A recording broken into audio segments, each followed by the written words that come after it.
Welcome to Hunter Beyond Time and Space Chapter 3. A Fragmented World. Going to worship the Bodhisattva in the face of impending crisis seems like a desperate move. However, Qingchen felt that this supernatural phenomenon on his arm should be left to supernatural beings to handle. For Qingchen, there was no harm in praying. He liked to do the preparations beforehand so as not to leave himself any regrets. It was 9:30 in the evening. Qingchen sat on the bed and glanced at his phone. The bedroom was dimly lit and there were only a few brief words from his classmate Nan Gingchen on WeChat. No one else had messaged him. His mother Zhang Wanfang's WeChat profile picture was still and quiet, which made Qingchen feel a little disappointed. Of course, it was only a slight disappointment. He didn't blame his mother. Qingchen didn't think it was wrong for his mother to initiate the divorce because his father had sold off many properties and had been abusive and unfaithful. On the contrary, Qingchen even felt happy for his mother's decision, having witnessed his father hitting her with his own eyes. Because it was the right thing to do. Before his parents' divorce, his grandmother had urged his mother not to divorce. As a woman, how can you raise your teenage son alone? How can you get married again? Upon hearing this, Qingchen chose to live with his father when his parents divorced. He remembered his parents' stunned expressions at the time, but Qingchen knew that it was also the right choice. Now his mother had started a new life and formed a happy new family. Qingchen might feel a little lost, but he was still careful not to disturb them. Countdown, 2 hours 31 minutes and 12 seconds. Qingchen suddenly thought of a question: if these were the last 2.5 hours of his life, what should he do? This question was both serious and romantic. It asked what was the one thing you wanted to do most in your life but hadn't had the chance to do or dared to do yet. Unexpressed love, people you wanted to see but never did, places you wanted to go but never went, words you wanted to say but never said, all fell within the answer. This question went straight to the heart. Qingchen got up and put on his coat. Surprisingly, with little time left on the countdown, he chose to go out again. He pushed his broken bicycle out of the house and rode it towards his destination. The autumn night breeze was slightly chilly, and pedestrians on the road gradually became scarce. Qingchen rode his bicycle with a calm expression, and the sleeves of his coat fluttered in the wind on the bridge. He did have many regrets and things he didn't dare to do.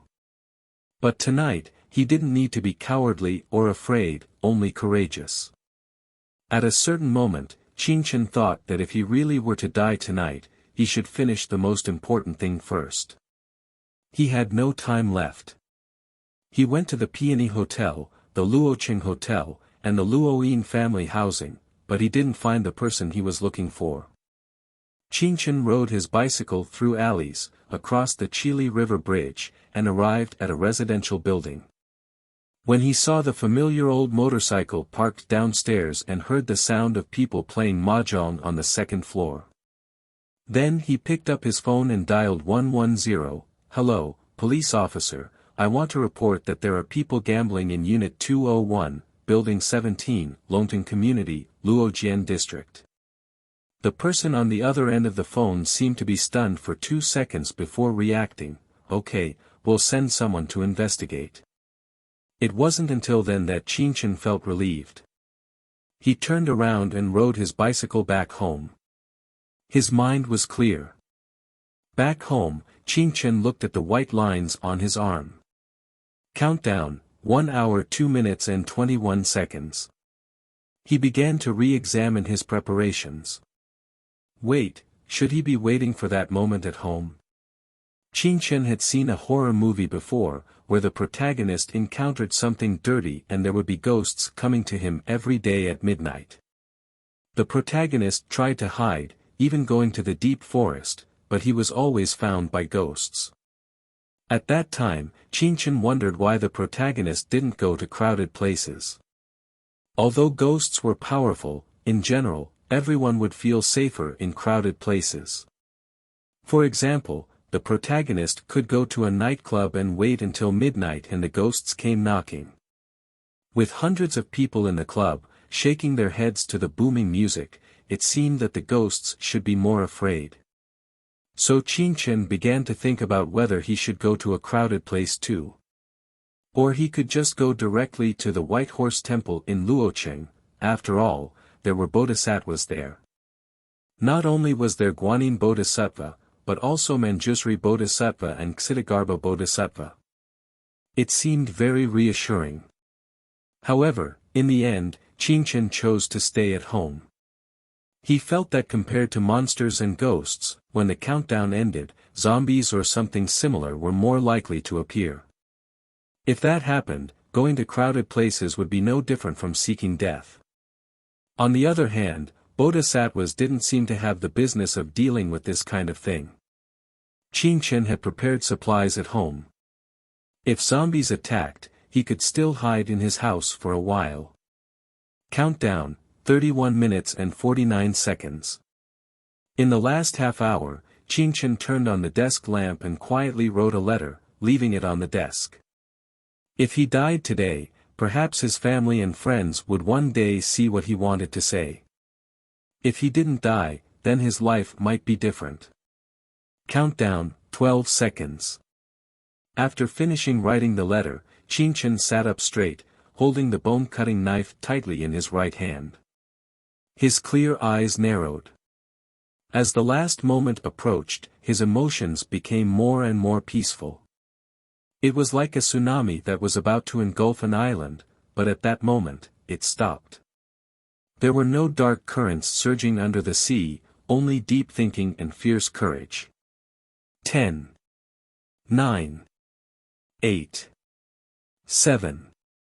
6. 5. 4. 3. 2. 1.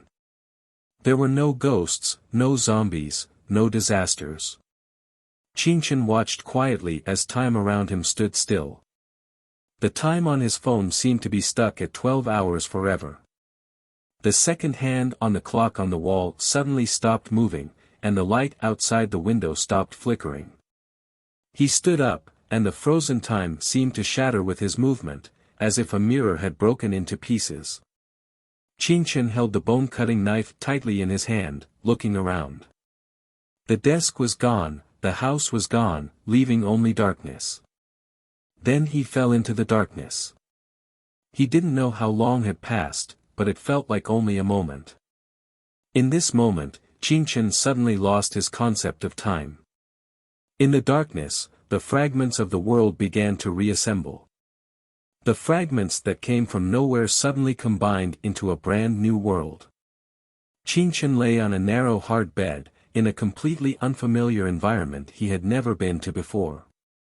He first looked at his palm, which was empty, and the bone-cutting knife he had been holding had disappeared long ago.